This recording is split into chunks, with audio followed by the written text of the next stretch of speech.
Welcome to Funnel Hacker Radio Podcast, where we go behind the scenes and uncover the tactics and strategies top entrepreneurs are using to make more sales, dominate their markets, and how you can get those same results. Here is your host, Dave Woodward. Hey everybody, welcome back. This is going to be a fun podcast. I've got an opportunity of bringing someone on who I just met at Funnel Hacking Live. Miles introduced me to him, and this guy's doing stuff that no one is, never even had any idea you could do this kind of stuff inside of ClickFunnels. But I get approached all the time saying, I've got this cool idea, and I want to introduce you guys to Steven Mesa. Steven, welcome to the show. Hey, how's it going, guys? So you have to understand, this is a guy who basically is not a chiropractor, and yet is generating leads for stem cells for chiropractors. They've opened up over 4 different clinics. He's able to turn less than $100 into over $2,000 with his lead gen and everything else using Facebook and Instagram. He's just crushing it on Instagram. I'll give you his Instagram profile stuff a little bit later where you can get a hold of him. But I just want to make sure you guys understand this is going to be one of those interviews that is totally out of the normal box, because stem cells in and of itself is cutting edge type of stuff. But to be able to use funnels for stem cells for chiropractors, I'm super, super excited about. So Steven, welcome. Let's kind of just dive right into this. Okay, man. So this is, I guess, in full disclosure, this is my first podcast interview. So where do you want to go from here? I mean, you want me to start with Instagram, Facebook, how I got here? I mean, not a problem. So I can tell you, one of the main things people are going to be asking about right now is going, how in the world does a guy who doesn't know anything about chiropractics or stem cells even get started in that type of an industry? Okay, cool. So one of the I think the easiest way to say is, I think, and a lot of the people that listen to this podcast can relate, is, you just kind of know you're an entrepreneur from the beginning. And you just know that you want to do your own thing. And I met a chiropractor, and he, his name's Dr. Scott Gray, and he's really big in the online marketing world and does a lot of stuff.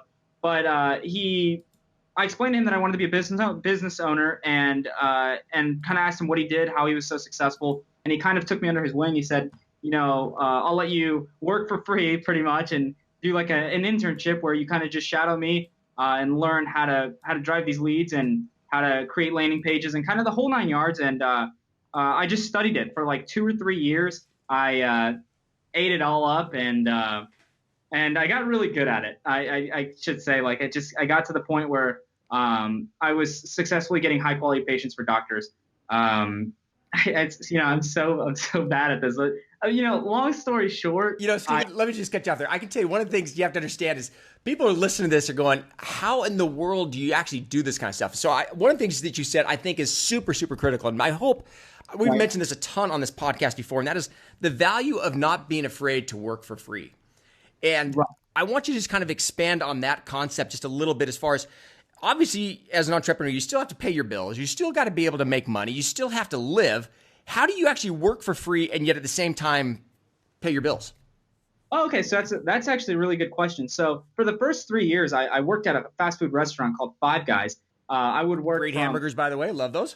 Yeah, and I would work for Scott from 9 to 4 p.m.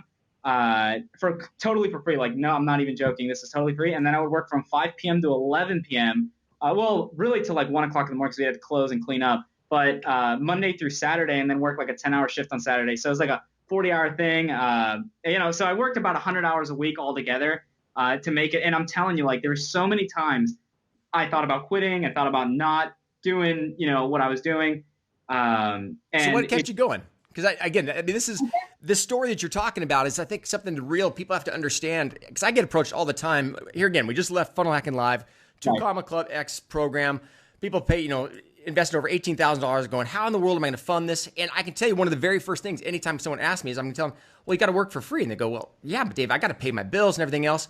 And I think you have to be willing to work as hard as you just talked about. 100-hour weeks. I remember those days. And we still do a lot of them even at this point.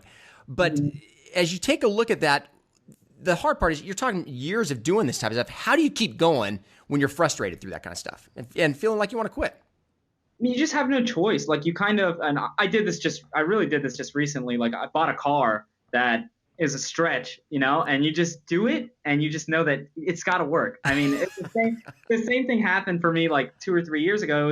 It was just like, it was really frustrating. I wanted to quit a million times, but you realize like you just have no other choice. I mean, what else can you do if you don't know anything? I mean, when you're getting started out, like you said, you trade your services for free or whatever for training. You just kind of have to do it. You have to do it until, and I didn't realize this at the time, but you have to do it until people start recognizing what you're capable of. That's when I think that happened like a year and a half in. Was someone said to me, I think his name is Josh Lannon, actually. So if he listens to this, he's in a lot of the marketing circles as well. But he said, I need one of you. He told Scott that. And that's when I realized, like, I'm learning a lot more than I think I am. And Steve, I'm going to cut you off on that one because I hope people understand the importance of that. So hard. It's one of those things where you're learning, line upon line. You get these little pieces here and there, and you really don't think that you know that much until all of a sudden, that epiphany experience where someone says, "Hey, I need a Steven. I got to find myself a Steven." And I think that's the part that I stress to people all the time is if you'll go out and work for free and develop those skills, the return on that investment and return on that time is so invaluable. Now you're sitting out there. You've gone from working for free to now you're basically working with this guy as a partner in 4 other businesses? Yeah. We have 4 locations, and I'm still helping out on with his marketing agency. But yeah, it's been insane. It's been a totally wild ride, and it's worked out really well. So how do you make the transition from free to paid? You sell it. So So you how do I? Let's see. These are really good questions. I was not prepared for these kinds. Okay, so I saw that he was bringing on throughout, I would say the first year, he was bringing on other media buyers, other people like that, and he was paying them. And I hated that so much, right? Because I'd sit there, do the same amount of work, the same hours, and not get paid for it until you realize, like, once you realize you were better than that, then you just kind of go up and say, hey, look, I'll do it for half. So what I did was I said, you're paying this guy, for number's sake, $30 an hour. I'll work for $15 an hour if you just give me the job. That's when I was able to like push out 5 guys.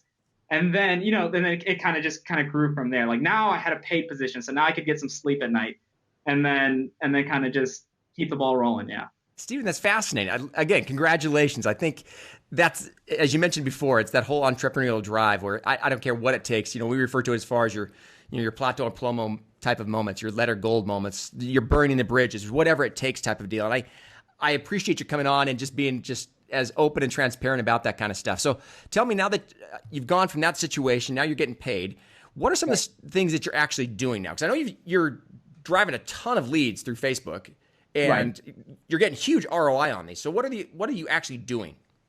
So a lot of things we're doing is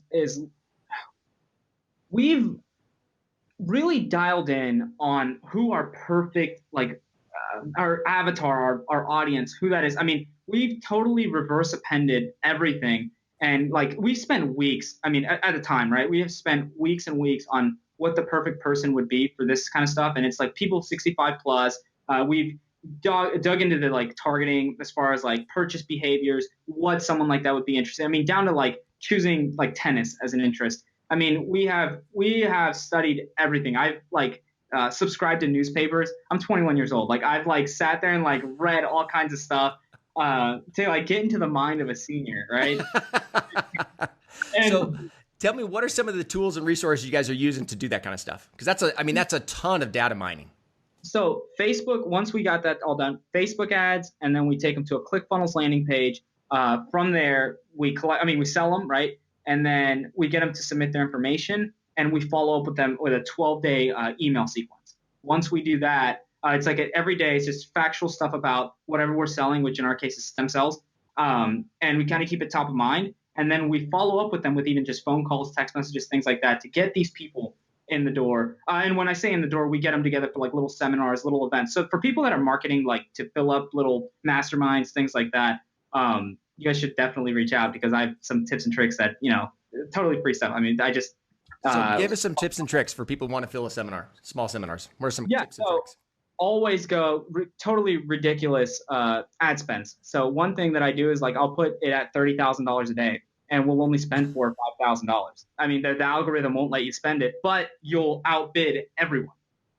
So, But the key there, as you mentioned, is you got to know your avatar, or otherwise right. you're going to be blowing through a ton of cash. Oh yeah, and you won't get an ROI on it. But yeah, like the number one thing I think is like when you put it at $100 a day, and that's really all you can spend. You're not hitting your full potential. You should put it at like $3,000. Spend that $100 in like the first 3 hours, but you'll have like we call it breaking the ice. But you guys should really test it. Like just ridiculous ad spend, and you'll get within the first 2 or 3 hours all the leads you need, and go from there. And nurture that lead and take care of it, and that'll work out for you. You know, I love the idea you mentioned as far as nurturing that lead. I think that's the problem most people have is they get the lead and they burn through that lead, or they forget the importance of that lead. I can tell you for us, leads have a lifetime value that it's real quick at first, but then the follow-up sequences, we talked at Funnel Hacking Live about Actionetics MD and this whole multi-dimensional opportunity. I know you made mention, Stephen, as far as you're not only following up with, you got 12 different emails you're sending out, you're sending texts and phone calls. So you have an older demographic. How responsive are they to email and text? So they're super. So with text, more and more actually, but with email, they have full blown conversations with you. I mean, if you're marketing to anyone above 50 years old and you're not following up with just an email, you're leaving so much money on the table because they already feel skeptical about putting their phone number on the computer and putting their stuff. I mean, so if they give you that much trust to do that, and you're not following it up, like with whatever you're doing, if you're not following it up, you're just going to lose a ton of money, I think. Once we implemented like email sequences and just having conversations with them through email. I mean, these not so like salesy, just full blown, hey, just hope you're having a good day. Here's one more fact about what we do. So Stephen, I'm sorry to keep cutting you off here, but I'm really excited about what you're talking about here. And that is a lot of times people will send out autoresponders or broadcast emails without any intent to get a reply. So it sounds that you're actually asking for a conversation or for them to reply to you. So dive in a little more in detail as far as what are the questions you're asking that's soliciting that type of a response? So we'll send out emails asking simple questions like, is it FDA approved? What do you think? Yes or no about our treatments? Little things like, here for the next 10 days, I'm going to send out one fact a day about what we do. If you don't want us to do that, go ahead and reply to us. If you have any other information that you want us to send you, just reply. Like, I read all of these. Make sure you leave in there like, I read all of these. I'm here for you, kind of a thing. Does that make sense? Am I explaining myself? Yeah. So is the response, is the signature then being signed by the chiropractor, the doctor, or is it being signed by, who do they think they're communicating with? The doctor, for sure. I mean, there's authority there. Yeah, for sure. They think that they're having full-blown conversations with the doctor. Fantastic. Sometimes they are, right? We call that marketing. Right, exactly. Yeah, let's leave it there. So, Stephen, now that you've got this conversation going with them, that demographic, as you mentioned, is really skeptical as far as putting data out online, especially a phone number. So how are you capturing that phone number? I'm assuming you're not doing it through opt-in funnel. You're doing it more through email, or maybe you are. How are you actually getting the phone number? So we ask for the bare minimum when we're opting in, which is name, first name, email, phone number.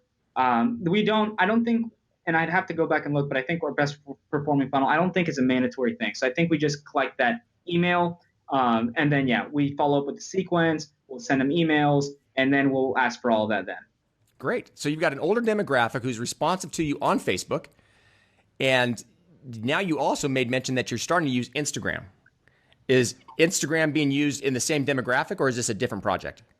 No, so we're using it in the same demographic because it seems like, and like with the demographic we're in, a lot of them are starting to text. A lot of them are like, we'll leave a voicemail and we'll say, hey, like, we tried to reach you, whatever, give us a call back. And they'll just text back. So we started running ads on Instagram, and the cost per lead is still pretty high, but it's cheaper right now than through Facebook. I mean, like, it's kind of a good supplement. It's like when you use the audience network, like it's hit or miss, but it's always good to allocate a little bit of a budget to Instagram ads, for sure. Huge believer in that. Again, I love the idea that what you guys are doing as far as going through multiple social channels, taking the revenue that they generate in one area and using that to augment and supplement advertising in another social platform is fantastic. Super cool idea.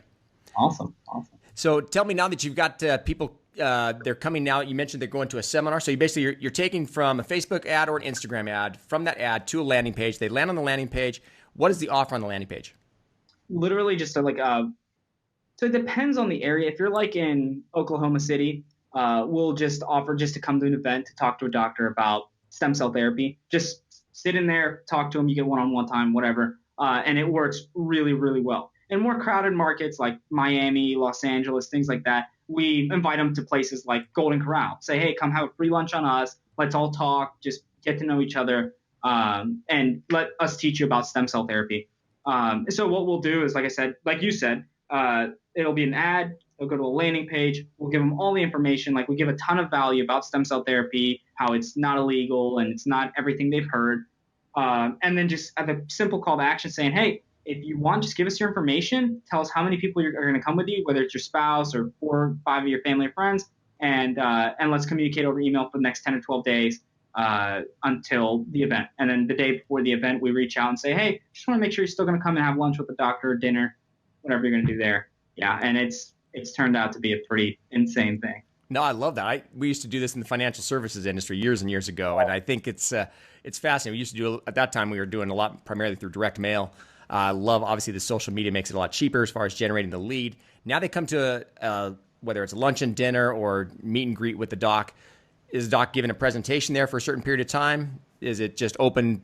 No, yeah, it's a full-blown presentation for about 45 minutes to an hour, and then they'll eat while it's happening. He'll answer all kinds of questions. He'll kind of, it'll be a full-blown event. It'll turn into something that it takes about 2 hours to do, but it works out real well. And I think that no matter using ClickFunnels and putting out all that information, having pictures, and for this demographic, right? I mean, I think it sounds like a no-brainer for anybody, but it's just, you get so much higher quality of a lead than you would using anything else. Newspaper, inserts, magazines, radio.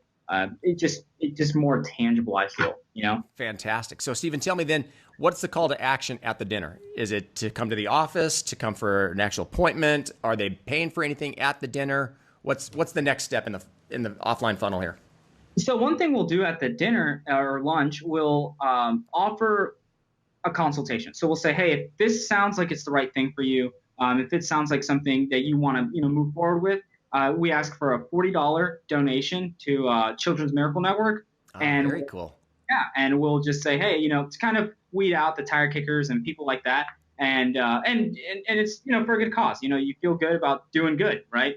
So we'll offer that, and the people that do sign up, we'll schedule them for the next day or the day after to come in and meet with the doctor, and then the doctor will do his thing and work his magic and go from there.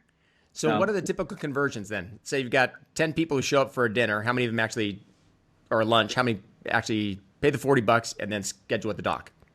Out of 10 people, 4 or 5 will. Okay. So you got a 40 to 50% conversion. Now they come to the office. Now they're meeting with the doc. They've already spent $40 donating to Children's Miracle Network. At that point, now they're meeting with the doc. How many of them convert to actually paying something to the doc? About 40, 50%, I would say. Okay. So we're basically at that point, started with 10, we're down to basically 2 paying. What's the typical average cart value or the average cost or what they'll pay for at the doctor's office for the stem cell therapy treatment? $5,000 to $10,000. $5,000 to $10,000? Yep. Mm-hmm. That's fantastic, dude. That's just crazy, crazy numbers. It's insane. You can see some of these testimonials. It's insane. Yeah.